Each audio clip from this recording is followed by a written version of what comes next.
1 Coríntios 12:12, ora, assim como o corpo é uma unidade, embora tenha muitos membros, e todos os membros, mesmo sendo muitos, formam um só corpo, assim também com respeito a Cristo.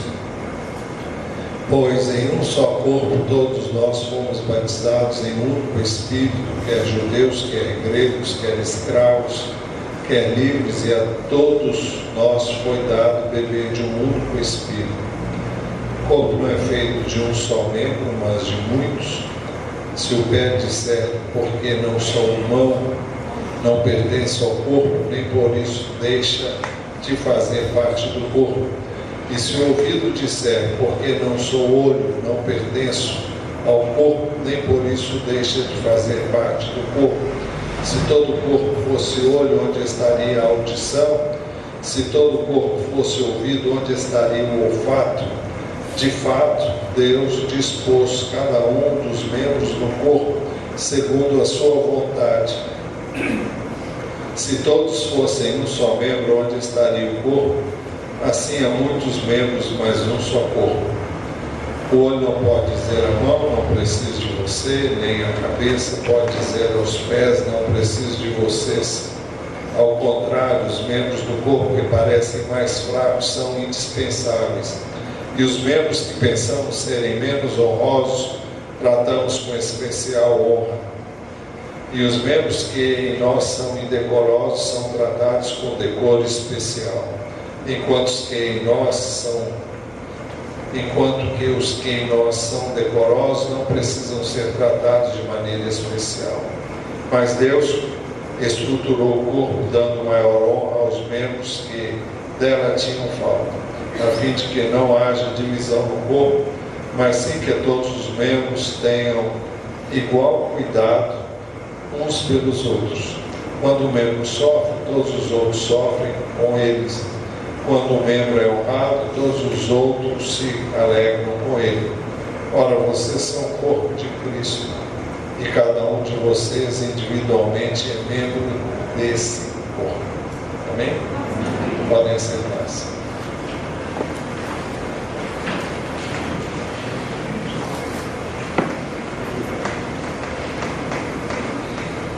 Como temos dito e visto, o nosso tema é autoridade espiritual.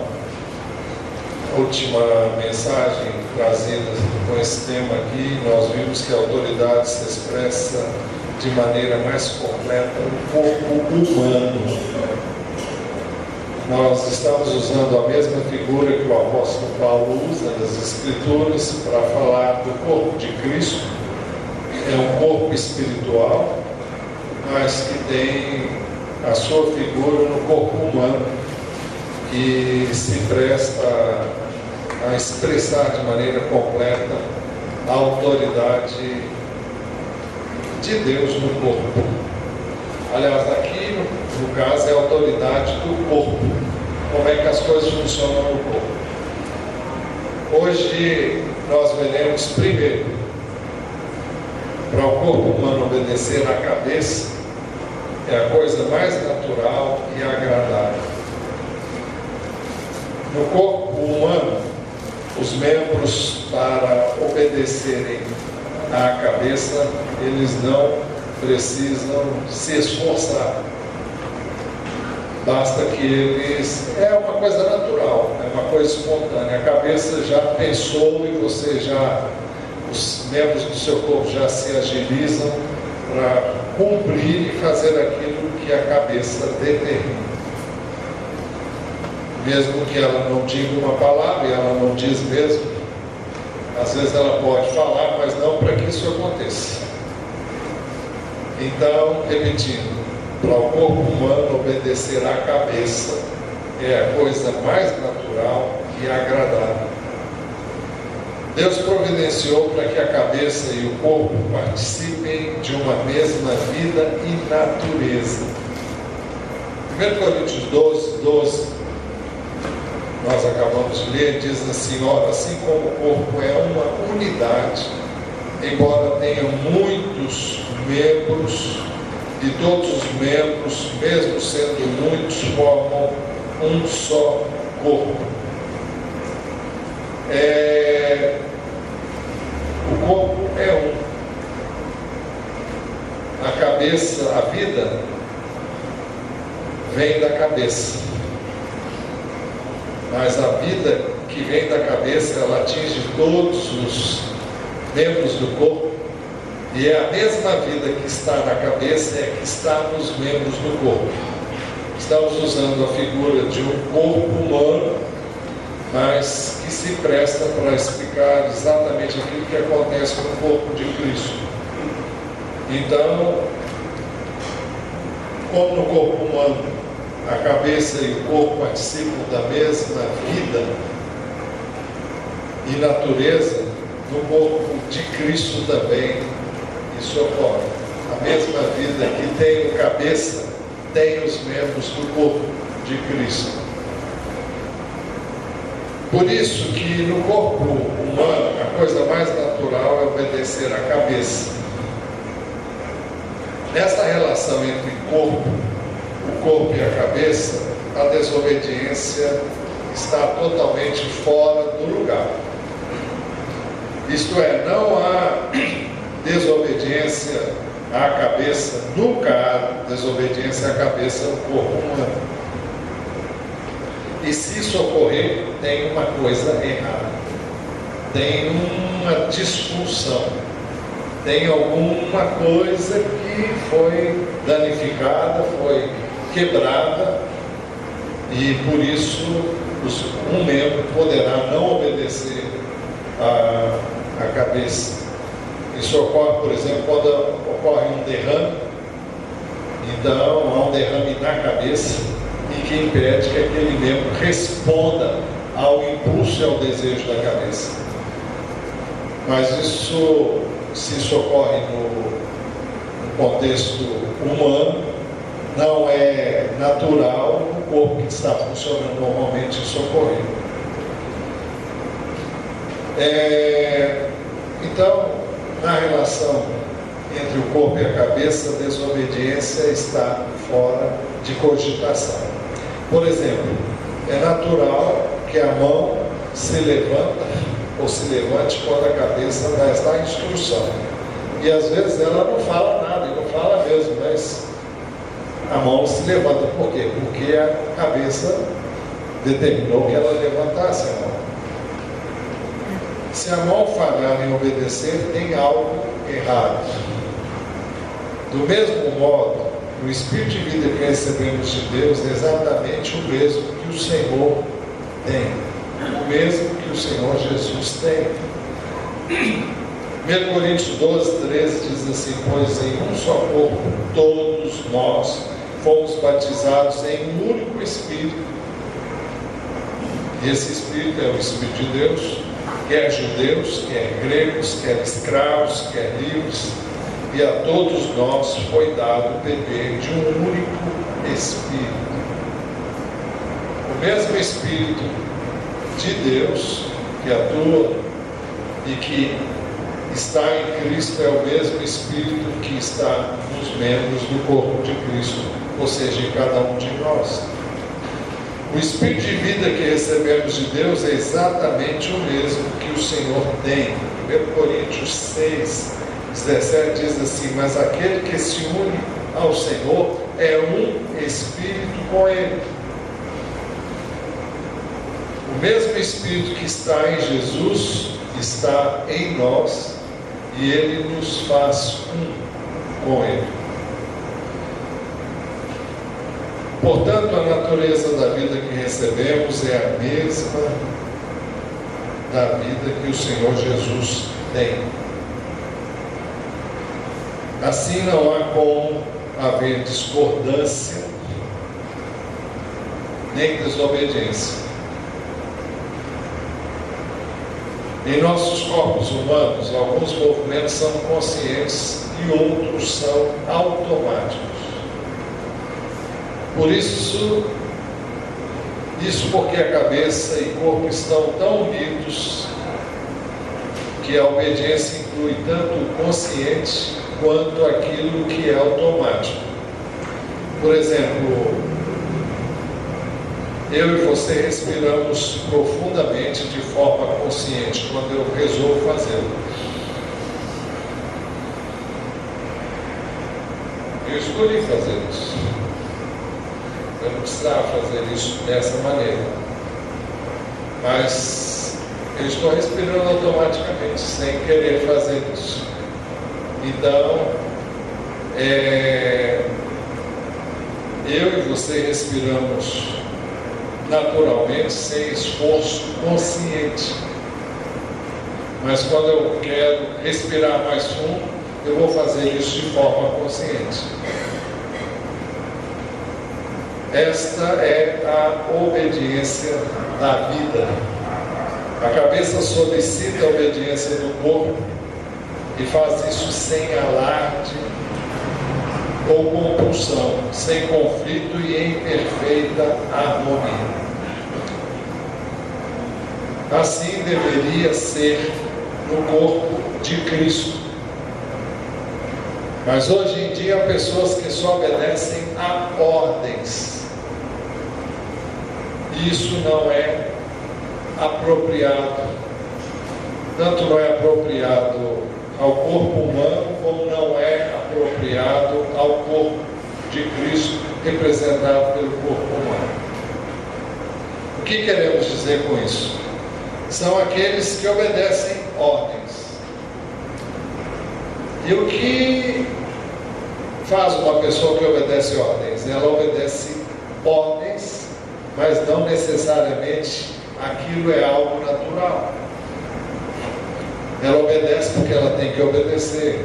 Ela obedece por fora, mas nem sempre ela obedece por dentro. Então isso não é natural no corpo humano e não é natural no corpo de Cristo. Eu e você não devemos obedecer porque há uma ordem, mas como resultado da vida do Senhor em mim, eu vou querer obedecer. A obediência forçada não segue o padrão de obediência da Bíblia.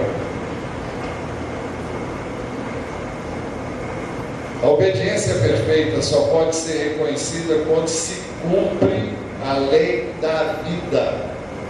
A obediência é natural.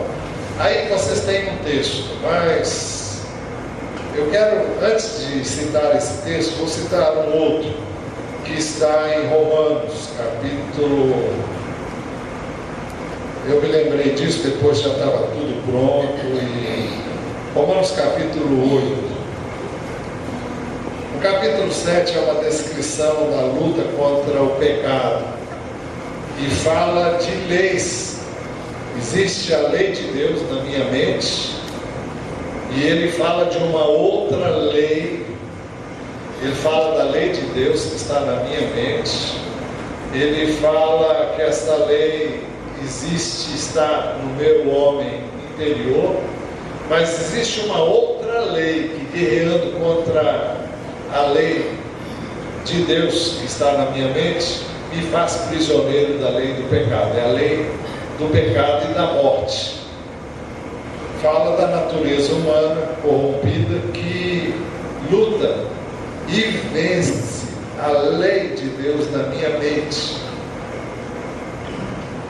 levando-me à derrota. Isso é o que diz o capítulo 7. No capítulo 8, no final do capítulo 7, no verso 25, diz assim: graças a Deus por Jesus Cristo nosso Senhor. Então há uma saída. No final ele diz assim: de modo que com a mente eu sou escravo da lei de Deus, mas com a carne da lei do pecado. Então ele explica esse finalzinho aí, está explicando o que ele disse no capítulo 7. No capítulo 7, entre outras coisas, ele diz assim no verso 18: sei que nada de bom habita em mim, isso é, na minha carne, porque tenho o desejo de fazer o que é bom, mas não consigo realizá-lo. Aqui fala de uma vida escravizada pela vontade da carne, mesmo que a sua mente queira fazer a vontade de Deus. Mas ele fala de uma vida que, de uma outra lei que entra na história, e ela entra no capítulo 8. Portanto, agora já não há condenação para os que estão em Cristo Jesus, porque por meio de Cristo Jesus, a lei do Espírito de vida me libertou da lei do pecado e da morte.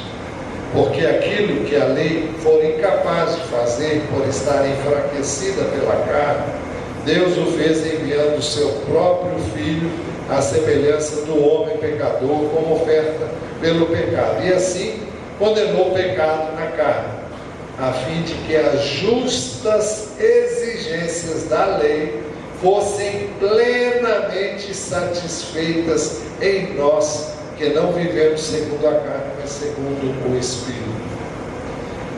Então, ele fala, ele descreve a incapacidade que eu e você temos de obedecer à lei de Deus com base na nossa própria capacidade. Então, entra uma nova lei, é a lei do Espírito de vida. É o Espírito de Deus que eu e você recebemos quando cremos em Cristo. E o Espírito de Deus, quando vem habitar em mim, vem habitar em você, ele nos capacita a obedecer de uma maneira nova, não por imposição, não por obrigação. A lei diz, olha, você não pode fazer isso, mas a lei desperta em mim, você o desejo de fazer o que eu não devo fazer. Mas quando a lei do Espírito da vida, a lei de Cristo, ele diz assim no verso 2, porque por meio de Cristo Jesus, a lei do Espírito de vida me libertou da lei do pecado e da morte. Então, a obediência dentro dos planos de Deus para a igreja dele é uma obediência no Espírito, não é na força da carne. A carne se insurge, a carne se levanta, mas o Espírito, e se o Espírito está no controle, a obediência é natural, a obediência é espontânea, a obediência não é algo difícil. Eu estou me lembrando aqui, que está no contexto também, na 1 de João, no capítulo 5,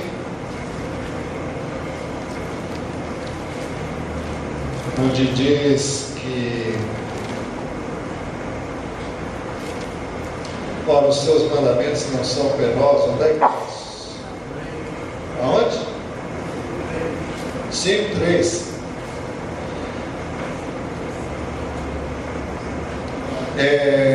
Porque nisso consiste o amor a Deus, em obedecer aos seus mandamentos. Os seus mandamentos não são pesados. O que é nascer de Deus vence o mundo, e esta é a vitória que vence o mundo, da nossa fé. Quem é que vence o mundo? Somente aquele que crê que Jesus é o Filho de Deus. Bom, então, os mandamentos de Deus não são pesados, porque eles não foram feitos para que eu e você os cumpríssemos, mas para que eu e você deixássemos que o Espírito de Deus em nós cumprisse esses mandamentos. Bom, então a obediência perfeita só pode ser reconhecida quando se cumpre a lei da vida, a obediência natural. É natural para o Espírito de Deus obedecer. E Jesus, quando veio à terra, ele veio em obediência, e ele expressou isso em João 10:17. Por isso é que meu Pai me ama, porque eu dou a minha vida para retomar. Eu dou, é uma coisa voluntária. Jesus não foi à cruz porque ele experimentou o conflito, sim, o conflito que eu e você experimentamos entre a carne e o Espírito. Mas desde o início ele disse que não seja feita a minha vontade, mas a tua, ali no Getsemane. Por isso é que meu Pai me ama, porque eu dou a minha vida para retomar. Ninguém a tira de mim, mas eu a dou por minha espontânea vontade. Tenho autoridade para dá-la e para retomá-la. é uma referência à sua ressurreição. Esta ordem recebi de meu Pai. Essa ordem, aqui é o sentido de esse mandato, essa capacidade eu recebi de meu Pai. Então, aqui fala de uma doação que Jesus fez de si mesmo por nós. Não foi algo obrigado, não foi algo imposto. Ele não foi à cruz porque não tinha outro jeito. Ele escolheu ir e foi.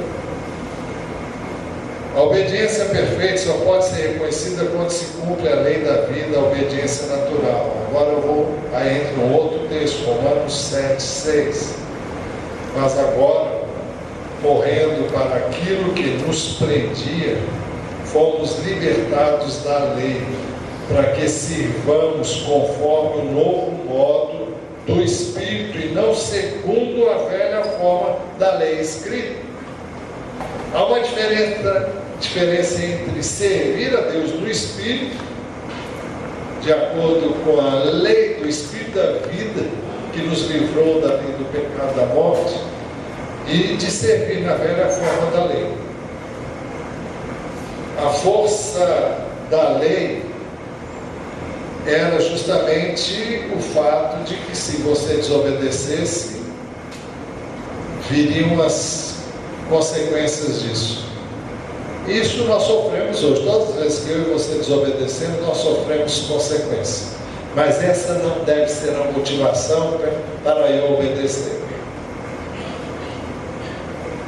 A motivação para eu e você obedecermos deve ser um amor que temos por Deus e pelo fato do Espírito dele habitar em nós e nos levar a fazer isso. Quando você era um descrente, um ímpio, você praticava o mal e não achava que estava praticando o mal. Ou se sentia, se você sabia que aquilo era mal, você não tinha nenhuma razão para deixar de fazer aquilo. Quando você tem Cristo, o Espírito de Deus habita em você, se você fizer alguma coisa errada, você não vai ficar em paz, porque não é mais a sua natureza praticar aquilo. Se você pega um porquinho, para ser mais light, você pega uma porquinha, tira ela do chiqueiro, dá um banho nela, perfuma, coloca uma fitinha cor-de-rosa nela, passa talquinho nela e solta. Ela vai correr para o chiqueiro outra vez. Mas se essa porquinha tivesse a sua vida mudada e ela passasse a ser uma ovelhinha, você pode julgá-la lá no chiqueiro, mas ela vai sair de lá correndo. Por quê? Porque não é essa nova natureza dela. Não é essa a natureza da ovelha. Ela não gosta do chiqueiro, ela gosta de águas limpas. O Senhor é meu pastor e nada me faltará. Deitar-me faz em verdes pastos, guia-me mansamente às águas tranquilas. As ovelhas gostam de águas tranquilas, gostam de águas limpas. Então, é natural para nós que estamos em Cristo, deve ser natural para nós que estamos em Cristo obedecer. E o obedecer é totalmente uma anomalia. Eu vou ler novamente Romanos 7:6. Mas agora, morrendo para aquilo que antes nos prendia, é a lei, fomos libertados da lei para que sirvamos conforme o novo modo do Espírito. A lei não mudou, mas o que agora prevalece não é a força de um mandamento, mas é o Espírito de Deus em nós, e não segundo a velha forma da lei escrita. O Senhor nos colocou então no corpo dele, onde existem união e obediência perfeitas. 1 Coríntios 12:12, ora, assim como o corpo é uma unidade, embora tenha muitos membros, e estes membros sejam diferentes, e todos os membros, mesmo sendo muitos, formam um só corpo, assim também com respeito a Cristo. Ele está dizendo que como as coisas acontecem no corpo humano, assim acontece também no corpo de Cristo. A obediência é uma coisa natural. O Senhor nos colocou no seu corpo onde existem união e obediência perfeitas. Estou repetindo agora com outro texto, Colossenses 2:9. Pois em Cristo habita corporalmente toda a plenitude da divindade. E por estarem nele, e por estarmos nele, que é o cabeça de todo poder e autoridade, vocês receberam a plenitude.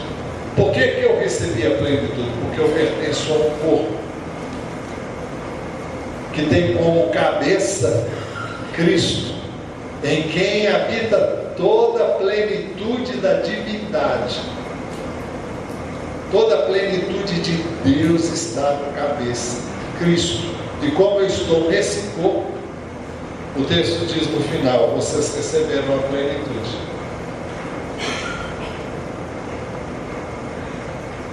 É por isso que o texto diz que todos nós somos batizados em um corpo. E nos foi dado beber em um só Espírito. É muito bom ver o Espírito Santo operando nos membros que não estão conscientes de serem membros diferentes, porque seu relacionamento reflete unidade e a sua coordenação é harmoniosa. O que significa isso? Quando estamos reunidos como o corpo de Cristo, o texto diz que nós não estamos, que está se enfatizando aí, é o fato de que não estamos conscientes das diferenças que existem entre nós. Nós temos aqui muitas diferenças. Nós temos diferenças de cultura, diferenças de... Talvez a mais séria seja de cultura, porque cada um nasceu num lugar.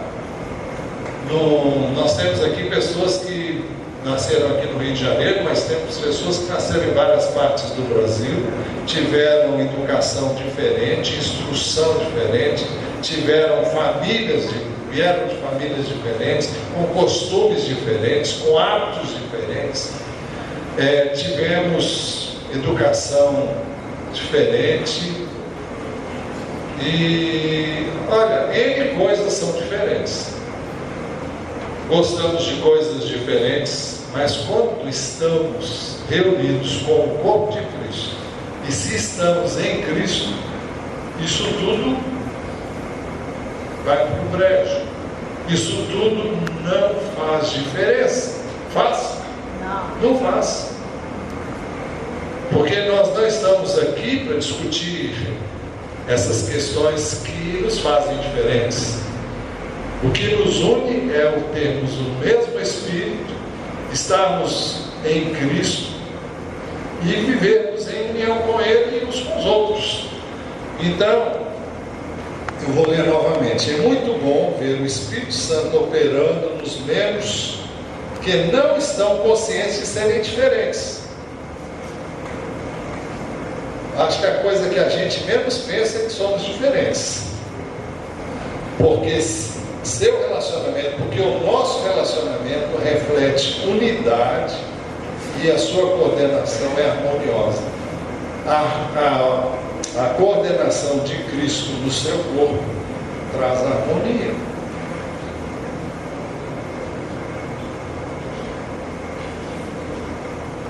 Efésios 4,15 diz assim: antes, seguindo a verdade em amor, cresçamos em tudo naquele que é a cabeça.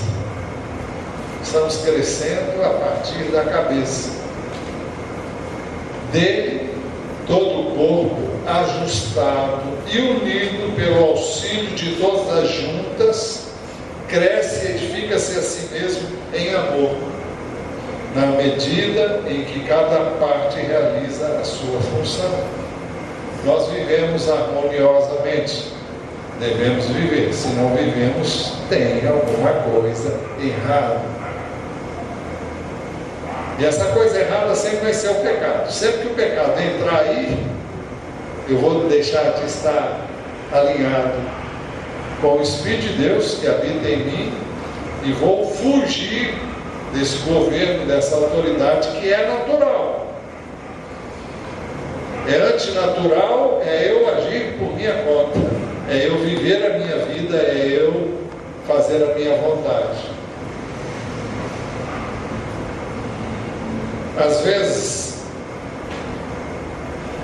os membros não precisam nem de coordenação exterior, tal a harmonia que existe no corpo.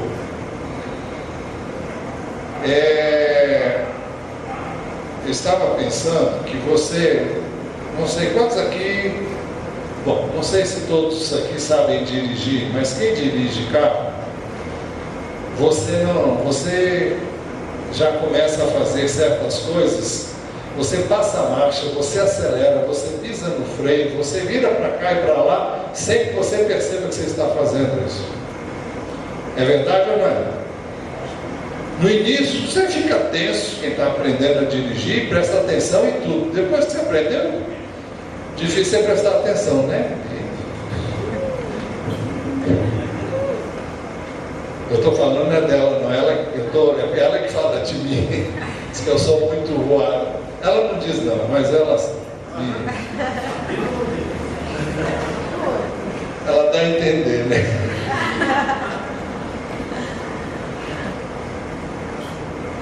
Ela pega, ela fica ali no pé, ó. Mas então, as coisas são, a gente nem percebe que tem uma coordenação, que a cabeça está coordenando, ela está fazendo tudo isso. Ela passa as marchas, ela pisa, ela leva o pé a pisar no freio, enfim, todas as coisas que tem que fazer alguém que está dirigindo. É claro que todo mundo tem que ter atenção, né, Bia?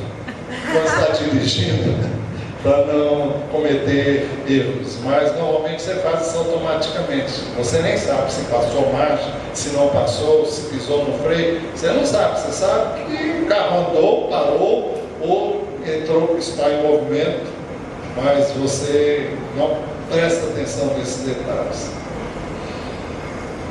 Cada um de nós deve ter cuidado, então, de não ser um membro doente, causador de problemas. 1 Coríntios 12, 26 diz: quando o membro sofre, algumas versões diz adoece, todos os outros sofrem, adoecem com ele. É verdade ou não é? Você deu uma topada num ferro e furou o seu pé, e você estava descalço, vai doer muito. Conforme for a topada, vai sangrar, o dedo pode quebrar. Você, se for homem, então, vai chorar de dor e não vai conseguir fazer mais nada. Você está achando estranho? Acha que o homem vai aguentar a dor? Não, a mulher aguenta mais, o homem aguenta menos. Não é verdade? A mulher que falou. Capaz até de falar: patrão, me dá um dia aí, porque não dá para trabalhar. Mas a mulher vai para casa e rala da mesma forma, não é assim mesmo?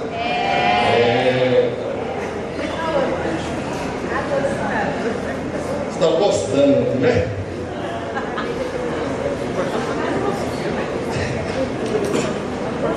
Bom, então cada um de nós deve ter cuidado de não ser um membro doente, causador de problemas, porque quando um membro do corpo adoece, o resto do corpo vai padecer, vai sofrer.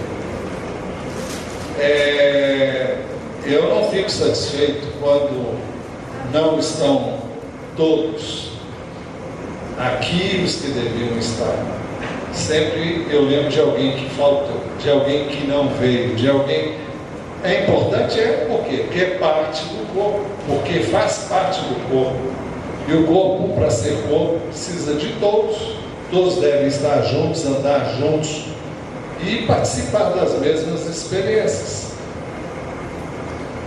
Se vivemos sob a autoridade de Deus, nós estaremos habilitados a obedecer com mais naturalidade. Então a questão é se nós estamos sintonizados ou não com o Espírito de Deus, ou se estamos vivendo a parte dele. Para resumir, a igreja é o lugar não só da comunhão dos irmãos e irmãs, mas também o local da manifestação da autoridade. Autoridade de quem? De Deus, através do cabeça e, como vamos ver ainda, dos irmãos ou dos membros do corpo. Segundo, agora é o ponto que eu acabei de falar. Segundo lugar, resistir à autoridade dos membros é resistir à cabeça. Então, a gente sabe que a autoridade está na cabeça, estamos pensando em Cristo, mas a autoridade também está nos membros do corpo.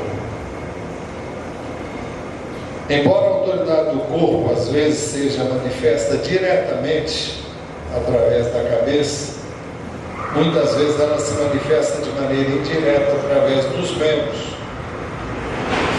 O corpo não está sujeito apenas à cabeça.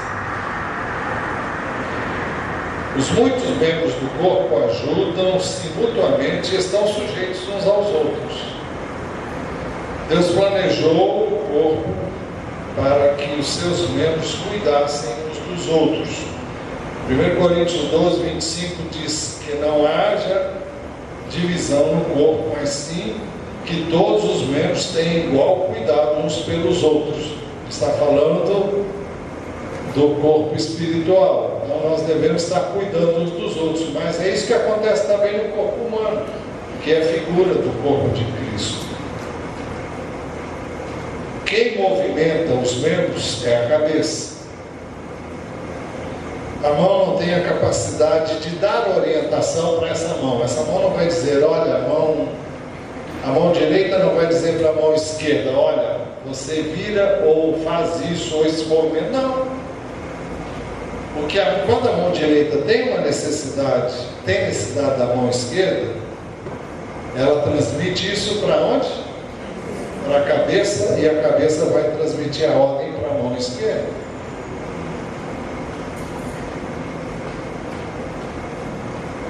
A mão também não tem capacidade de ordenar aos olhos que eles vejam algo que ela quer que ele veja.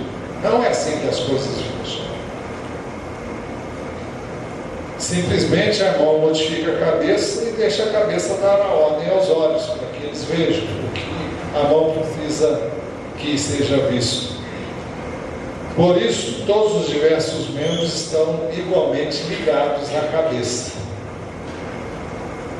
Faça o que eu e você fizermos, tudo será atribuído à cabeça. Quando os meus olhos olham, quem é que está olhando? Eu. Não é? Quem olha? São os meus olhos que olham ou sou eu que olho? Vocês estão entendendo? Os meus olhos olham, mas os olhos representam a eu. Representam a minha pessoa. Quando eu toco, quando a minha mão toca, quem está tocando sou eu. Quando os meus olhos veem, sou eu que estou vendo. Quando os meus ouvidos ouvem, sou eu que estou ouvindo. Vocês estão entendendo onde estamos querendo chegar?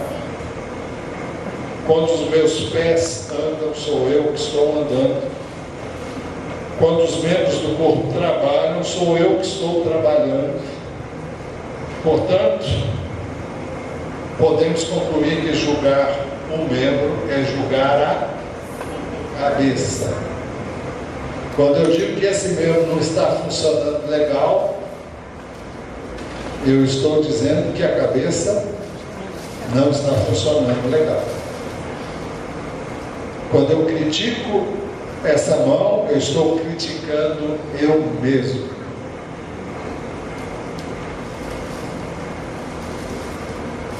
No caso, a mão representa um membro do corpo de Cristo. Quando se critica um membro do corpo de Cristo, você está criticando Cristo. Ficou complicado aí, não ficou?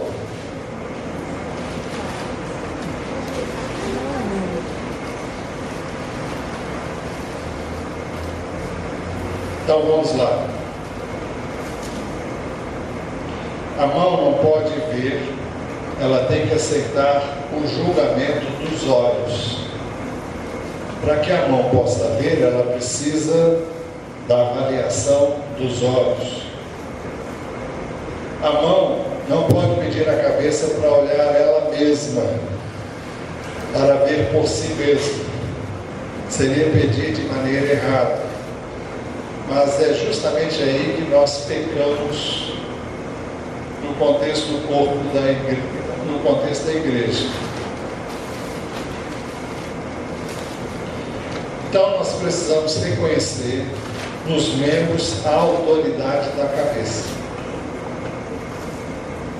Quando o meu olho está olhando a pedido da mão, ele está fazendo isso por causa da cabeça.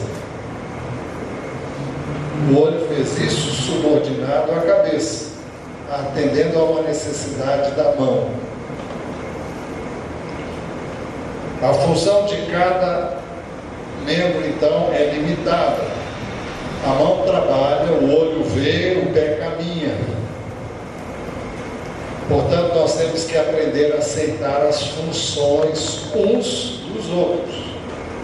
Ou seja, eu não sou suficiente em mim mesmo. Como membro do corpo, eu não sou suficiente em mim mesmo. A minha mão não é suficiente em si mesma. Os meus pés não são suficientes em si mesmos. Eles dependem dos outros membros do corpo. Não podemos, então, recusar a função de qualquer membro. 1 Coríntios 12, 21. O olho não pode dizer à mão, não preciso de você. Nem a cabeça pode dizer aos pés, não preciso de vocês. Ao contrário, os membros do corpo que parecem mais fracos são indispensáveis. Se o pé rejeitasse a mão, seria o mesmo que rejeitar a cabeça. Lucas 10, 16 diz assim: aquele que lhes dá ouvidos, está me dando ouvidos. São palavras de Jesus. Aquele que os rejeita, está me rejeitando. Mas aquele que me rejeita, está rejeitando aquele que me enviou.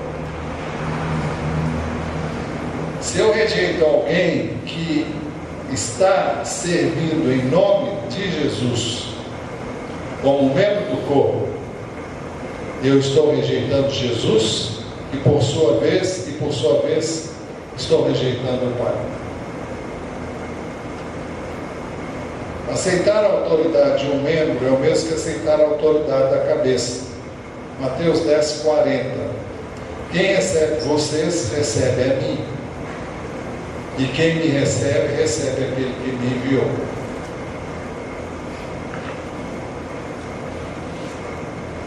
Aceitar a autoridade de um membro é o mesmo que aceitar a autoridade da cabeça. João 13, 20. Eu lhes garanto, quem receber aquele que eu enviar, estará me recebendo. E quem me recebe, recebe aquele que me enviou.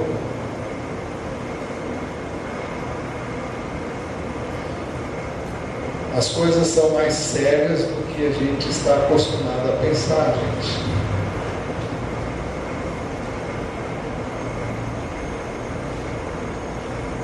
É através da comunhão que todos os outros membros podem reconhecer a minha autoridade.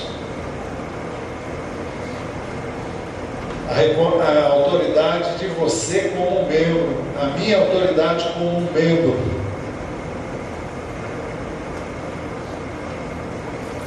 Paulo disse que quando ele esteve depois da sua conversão, ele foi estar com Tiago, Pedro e João, foi conhecê-los, foi estar com eles. Ele diz, reconhecendo a graça que estes, os apóstolos, que eram apóstolos antes dele, ele diz assim, reconhecendo a graça que me fora concedida, Tiago, Pedro e João, tidos como colunas, pessoas importantes, e que viveram experiências com Jesus muito antes dele, estenderam a mão direita a mim e a Barnabé em sinal de comunhão. Em outras palavras, você é do corpo, você é um dos nossos. Eles concordaram em que devíamos nos dirigir aos gentios e eles aos circuncisos, ou seja, aos judeus. Então, o que Paulo está dizendo é que ele foi acolhido no corpo, que ele foi aceito no corpo, e que isso foi manifesto através da comunhão. Embora eles tivessem ministérios diferentes. O ministério de Paulo era voltado para os gentios, embora ele sempre ministrasse primeiro aos judeus, e quando eles se rejeitavam, ele se voltava para os gentios. Enquanto que o ministério de Pedro se notabilizou pelos judeus, no ministério aos judeus. Embora Pedro tenha ministrado também aos gentios para quebrar a barreira que Deus queria quebrar no coração dele. Embora a função da mão no corpo físico seja tremenda, ela tem que aceitar a função do pé no momento que precisar andar. A mão não pode ver cores, por isso terá que aceitar a autoridade do outro. Concluindo, a função de cada membro constitui a sua autoridade. Deus fez a mão de um jeito que não fez o pé, embora sejam semelhantes em muitos aspectos. O pé não faz o que a mão faz e a mão não faz o que o pé faz. Então esse é o limite de autoridade de cada um. O assunto não terminou, mas a gente vai ficar por aqui. Eu queria que nós refletíssemos sobre o ensino extraordinário aqui. E eu digo isso porque esse ensino não é meu. Estou tentando trazer para os irmãos, através de textos bíblicos, aquilo que o Atmani coloca no seu livro Autoridade Espiritual. Ele coloca as coisas, e eu vou lá nos textos, porque ele não só utiliza um texto e descreve tudo isso aí. Eu vou atrás da Bíblia e vou pesquisando e vou trazendo os textos para vocês. E vou tentando contextualizar isso. Então, eu digo com muita liberdade que isso aqui é uma preciosidade. Deus usou esse homem, dando-lhe revelação, dando-lhe entendimento. Eu fico assim bobo quando eu estou lendo o que esse homem escreveu. Eu fico assim, Deus, que revelação, que coisa tremenda. E são assim todos os livros dele. Eu não sei se você encontra esses livros hoje ainda para comprar, mas se encontrar, qualquer um que você comprar vai ser bom. Mas, então, vamos refletir sobre a questão da unidade. Bom, unidade do corpo, sobre a autoridade do corpo.